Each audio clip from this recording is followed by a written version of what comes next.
දරුවන්ට හරියන්න වරදින්නේ කාටද? වරදිනවා කියන්නේ මේ තනි වෙන්නේ කවුද?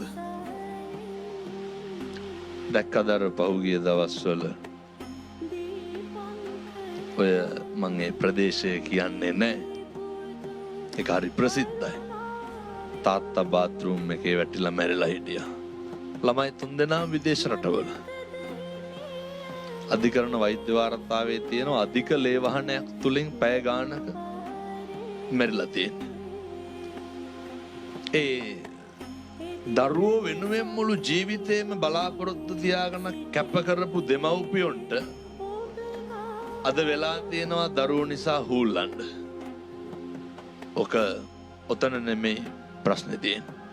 හැම අම්මා කෙනෙක්ම තාත්තා කෙනෙක්ම එහෙමයි. දරුවෝ රජ වෙනව බලන්නයි කැමති. උත්තාවත්තු මනුස්සාන දරුවෝ කියන්නේ සම්පත. මොන අම්මද තාත්තද කැමතියේ සම්පත වෙන කෙනෙකුට දෙන්න? දෙමව්පියොන්ගේ පැත්තෙන් සාධාරණයි. දරුවගේ පැත්තෙන් දරුවට අවශ්‍යයි